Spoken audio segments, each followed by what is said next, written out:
Good afternoon, guys. Welcome to another Coach's Notes video for the week of the May 26th to the 29th. So this is our test week. We've done 7 weeks of prep up until this 8th week. So we're gonna do some test work. So Monday, we're gonna find a new 1 rep max snatch. That will be a squat snatch from the floor. If you have people who are newer or who cannot squat, then they can find a 1 rep max power snatch, but I'd like people to find a 1 rep max snatch from the floor. Warm-ups this week will be very simple and very similar to what we've done in the past, so I'm not going to throw anything new into those for you, but you'll get those in the email.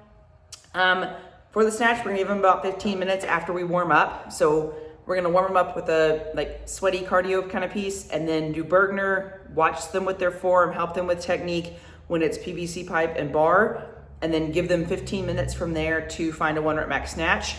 As you're watching the athletes, I would give them 3 attempts at a weight. If they fail 3 times, either have them go down or have them stop. That's up to how much time is left on the clock, up to you and up to them if they want to go back down or something like that.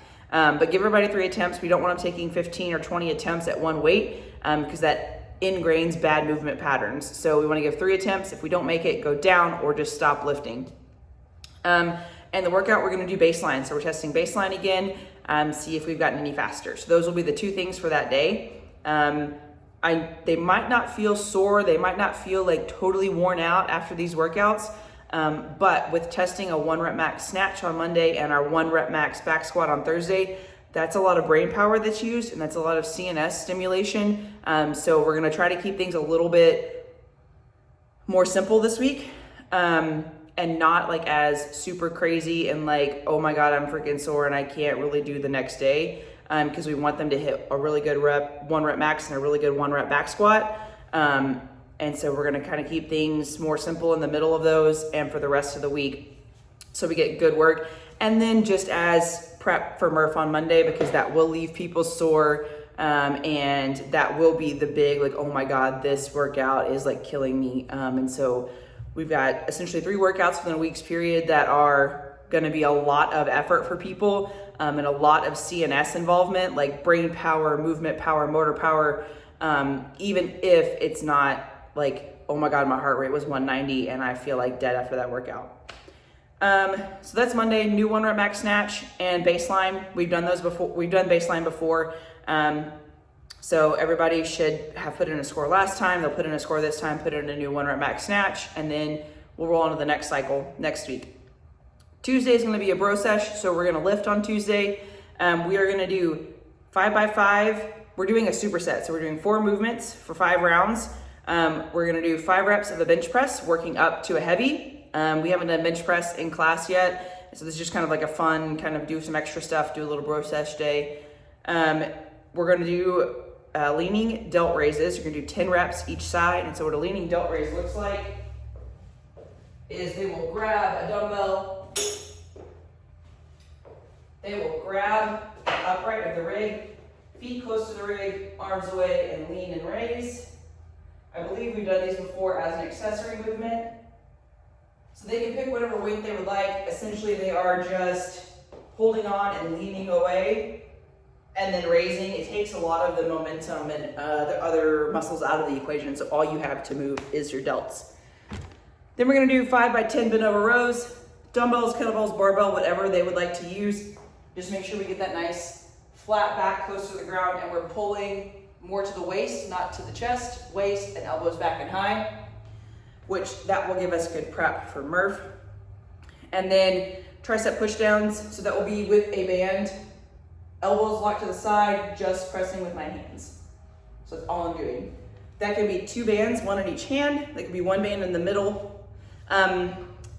For that day, bench press is the kind of focus of that one. So we're doing 5x5, working up to a final heavy set. The final set, if they fail a rep or 2, that's okay. That's kind of what we're working to, just kind of get some of that push pattern in, because that'll help with push-ups come Murph. And then those tricep push downs will help with push-ups. And then our bent over row and our delt raises are gonna help with the pull-ups.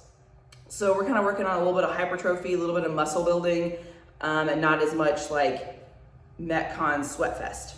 But everybody should be sweaty, heart rate should be high, because they're gonna work hard. They may choose weights for any of those that they want. So if they want to go light, that's fine. If they want to go heavy, that's fine. But we're doing a superset, so you're going to go bench press, leaning delt raise, bend over row, tricep push down, back to the bench press. So you're doing 5 rounds of those, 5 rounds of those things in that order. So if people want to share weights, share bars, and kind of go like a waterfall style, that's okay, but that's all we're doing for that day.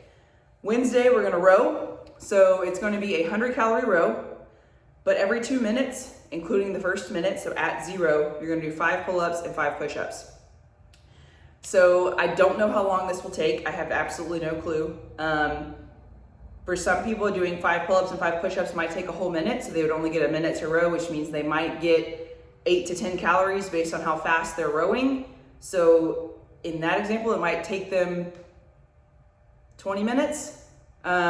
So it just depends on the person. But we're just gonna row that day. Again, this is more kind of like our monostructural, a little bit less intense day, I'll say. So it's not super high skill and it's not super heavy weight. But again, we're kind of leading in that prep to Murph on Monday. But also it's a great workout because you've got a lot of pulling in it and then you've got pushing with the push-ups. Also with this, it's a lot of calories. So if you want to walk around and help people with their rowing form, that would obviously be a good idea. So when we row, we want to row to sternum, so just below like where a bra line would be. And then we want to make sure that our legs go, then our arms go, and then our arms go, and then our legs go. That's the 2 biggest things I would say in the CrossFit world if people don't want to be competitive or row competitively or really care about rowing, just getting them to row in those 2 patterns. So pull to my chest and make sure my legs extend before my arms pull and my arms relax before my legs relax, are the 2 big things that will help them kind of take pressure off their lower back and their upper back, which can be a injury issue or like a continual nagging issue if they row incorrectly. Thursday, back squat day. I'm super excited for that. People's numbers have been looking great on their progressions up till now. So again, we're gonna give people about 15 to 20 minutes to find a new 1 rep max back squat after we warm up. So for the warm up that day, I'm gonna give people options and I'm gonna give you options of the 3 different types of warm ups we've done. So people can kind of pick and choose which parts of those they wanna use to warm up for themselves. That would be best. And then they're gonna hit that 1 rep max back squat. Again, I would give them, if they wanna try again, like if they fail and wanna try again, let them, but don't let them fail more than 2 or 3 times because with the snatch, letting them fail 3 times, a lot of that is due to technique, not necessarily the weight. So they might like get it to their chest and be like, oh no, I can't do it. And they wanna try it again, that's fine. Or they might get it overhead and lose it forward or lose it backward. And that's more due to technique in the snatch side. The back squat is not really due to technique, it's usually due to weight. So you don't want them trying to stand up 300 pounds 4 or 5 times and just bailing underneath it every time. So give them maybe 1 or 2 shots at it. With that, if they wanna go up, they can. So if they try, so they try 250 and they miss it once and they wanna go 255 to try it, that's fine. Or if they miss it twice and wanna go 255, that's fine. They don't necessarily have to go down like I would like them to do in the snatch. So for our snatch 1 rep max, if you miss it 2 or 3 times, stop and go down or stop lifting. The back squat, you miss it once or twice, you may go up, you can go down, you can stop. Then the workout for that day is going to be 21-15-9 of double dumbbell snatch and a double dumbbell front squat. So what that will look like is I'm only going to require 1 of the dumbbell heads to touch the ground. It will be in between the legs and snatch.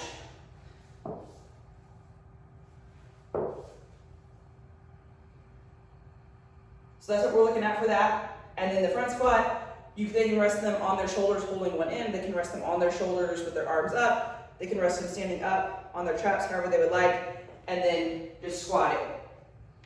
So that's for the dumbbell version. This week, we have an RX Plus version of that workout with kettlebells. So it will be a double kettlebell snatch. For that,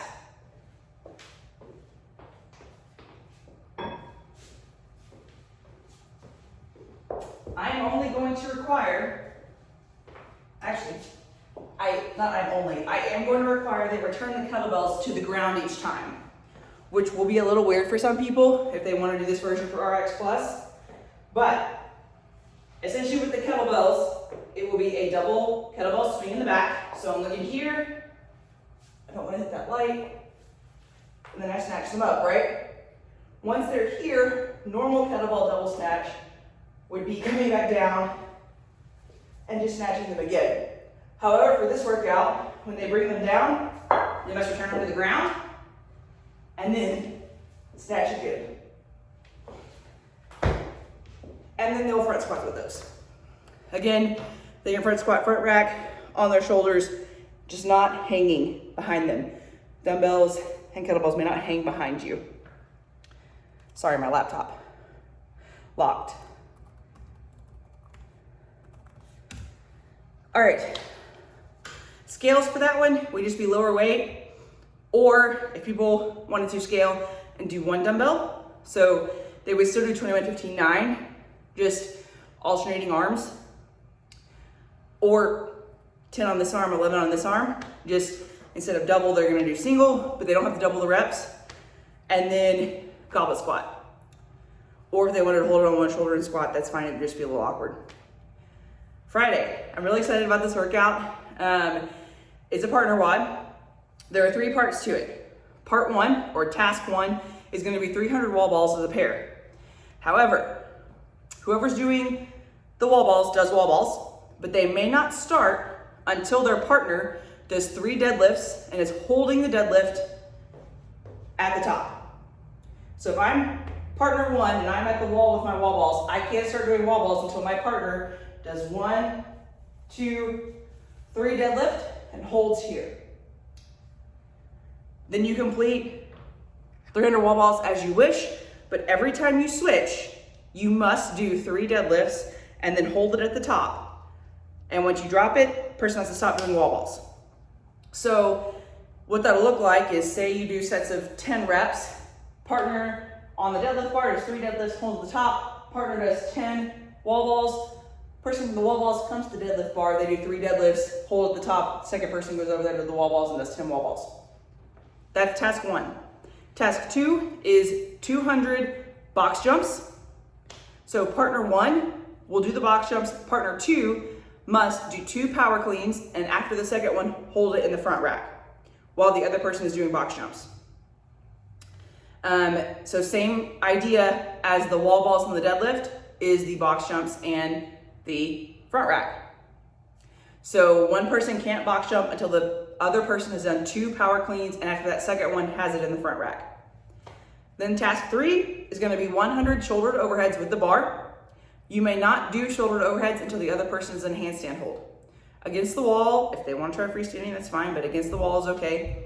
But your partner must be in a handstand, locked out, while you're doing shouldered overheads.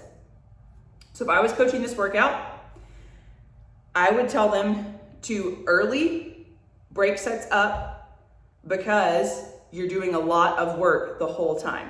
You're not really getting rest. So while a lot of partner workouts, you might look at this and be like, if we're just doing 300 wall balls together, we might do sets of 20 and let the other person rest. For this, I would say go a little bit less, maybe do sets of 10 and switch, or sets of 15 and switch, instead of having that person hold that deadlift and every time they put that bar down have to do 3 deadlifts again. Grip is gonna be the limiting factor for the wall ball part, because people aren't gonna be able to hold that deadlift for forever. So telling them to use switch grip, so one hand over, one hand under, to deadlift and hold will be a whole lot easier than 2 overhanded. For the front rack, they can, if they want to, instead of holding a front rack here, crisscross applesauce their hands to hold the front rack, as long as the bar is resting on their shoulders and they're nice and tall. And then for the handstand hold, we obviously want them to be locked out in the best position they can get into after being tired. The only thing we don't want to see is bent elbows in the handstand, so we don't want them here having to hold themselves up, and we don't want any arches like this or butt sticking out like this when they're in that handstand. I do not know how long that will take. It's gonna have a 40-minute cap.